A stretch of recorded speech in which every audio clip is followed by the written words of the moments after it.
Hello guys, welcome to our lesson. On this lesson, we're going to be learning the pronouns in Japanese, okay? Nihongo de daimeishi o manabu. It's kind of tricky because sometimes we don't really use them when we make sentences, but it's very important, for you to know the different forms that we have. So let's have a look.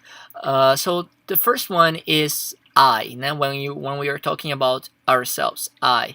So the most polite one we have is watakushi, watakushi, watakushi. So this is, for example, imagine the royal family when they are making an announcement and they're saying something, then they're gonna say watakushi, or not even the royal family. Let's go, something more uh, approachable to us, would be like the president of a company make on a presentation, or an announcement on TV or whatever. That kind of situation, you would be saying watakushi, to sound more polite. Good? On daily life, we don't really say that, okay, watakushi. But it's the same kanji actually as watashi, okay? It's the same kanji, so it's gonna be the way that you read it, that you pronounce it, okay? Now, watashi is the polite form that we normal people use, okay? Watashi, okay? Watashi, watashi. Now, the next one is kind of the tricky one, okay? So boku is something that we use usually for guys only, male, okay? Meaning the same thing, I, okay? Boku is me as a guy, okay? Girls, I didn't write here actually. I think I wrote somewhere, but it's like they can say atashi instead of watashi, atashi. Né? So that would be kind of the form of boku, the feminine form of boku. Not so. This is basically informal, okay? Boku compared to watashi. Washi is like we use it more in Kansai area where I used to live. Okay, washi, which also means I. Okay, washi, which also kind of makes sense. That comes from watashi. Now you just took the ta out. And then we have ore, which is something that you're gonna hear a lot, but it's something that we shouldn't really use, okay? But it's important that you understand. So ore is I, is the lowest in terms of being polite, like is not polite at all. So people that use ore, they are superior, or they don't give a damn about anything. That kind of thing meaning has in when you use it, ore wa ne, like when you're drunk, for example, you're gonna be saying ore wa because you don't really care of being polite. That kind of situation, let's say. Okay, number two is you. Ne? So let's now see the different word pronouns for you. The first one is anata, which is ne, the regular one that we use. Now it's like watashi, anata. Then we have kimi. Okay, so kimi is like boku. Okay, so it's not very polite. So you don't refer to another person as kimi unless you are their superior, their boss, their teacher. It has to have that kind of relationship. Otherwise, it's very rude. Okay, kimi, because it's I don't know if you guys heard about it, but like the whole polite thing in Japan, it has also to do with who is up and who is down, like the hierarchy that we have in Japanese, and like the culture as well, the society. So kimi puts you lower than the other speaker. So if you don't have that, like reason, because he's your boss or he's your teacher, then it becomes very rude. Why somebody on the same level as you is calling you kimi instead of anata, So it does have that. But then remember that when we are talking about friends, is different. Like you're not gonna refer to your friend as anata all the time. You might say kimi because you're already so close, you grew up together. So it really depends. It's kind of tricky.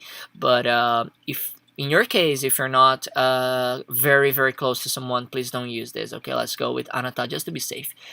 And of course, omae is the worst. Omae is the same as ore. Okay, so it's a very rude way to say you in Japanese. Okay, mae is basically like the kanji of front, so it's the person who is in front of me, like, hey, you, right there in front of me. Yeah, you know, that kind of thing. So, but again, you guys gonna be hearing this a lot because especially young people, like back in school, like we don't say boku or watashi at all. You know, we always like ore wa na, or omae wa na, nande sonna koto suru no. Like, you know, this is how we talk in a school in Japan. You know, so if you grow up there, you are used to it. And if you're moving to Japan or you're just going there, of course, you're not going to be saying this, but it's important that you guys are able to understand, okay? That's why I made this lesson. Anyway, next one, kare, so is he, ne? Kare, and she is kanojo, okay? Kare, kanojo. Now, we have karera for they, when we are referring for boys, and kanojora for they as girls, okay? Then we got watakushi tachi. Ne? Watakushi was the very polite one, remember? And tachi basically means the plural. So the plural for everything is what we're doing here actually. So watakushi tachi wa, we, as again, you know, like you're doing a speech or something, so you want to sound very polite. Watakushi tachi wa, you know, that kind of situation. And the regular one is watashi tachi, ne? Watashi tachi, we. And the more like you know, easy one is the bokutachi, ne? Bokutachi. And then we got washitachi in Kansai area, and then washitachi wa. And then atashitachi. Oh, here it is. Like I wrote for the girls, ne? Like atashi instead of watashi, atashi, ne? Atashitachi. And then oretachi, ne? For the very not polite one, oretachi wa. Okay. Now, number 7 is going to be the plural for you. So, anata tachi, ne? You guys, ne? Kimi tachi, ne? You, like as a, you know, up, down. So, let's say the teacher is referring to the students. Hey, ne? Kimi tachi wa mo shukudai yatta no? Ne? Did you guys do your homework? Ne? So, kimi tachi shukudai watta? Ne? That kind of phrase. And omae tachi, ne? Like very rude, but again, you're gonna be hearing this. Omae tachi wa mo nani yatte no? Like when you're about to find out more, what do you think you're doing? Ne? That kind of situation. Okay. And number 8, last one is karetachi for they as males, ne, guys. Kanojotachi as they for females. Which is the same that we did on the last screen was karera and kanojora. Did I do this? Yeah, karera, kanojora, right? Yeah, karera, kanojora is basically the same meaning as the karetachi and kanojotachi. I would say that karetachi and kanojotachi it sounds more polite than karera, kanojora. Karera wa. Karetachi wa. Yeah, I don't know. Like from my experience, it just sounds more polite. Maybe because it's the tachi instead of ra. Ne? But basically the meaning is the same. Okay, guys. So that's it. I hope you guys enjoyed this lesson and see you on the next one. Take care. Bye bye.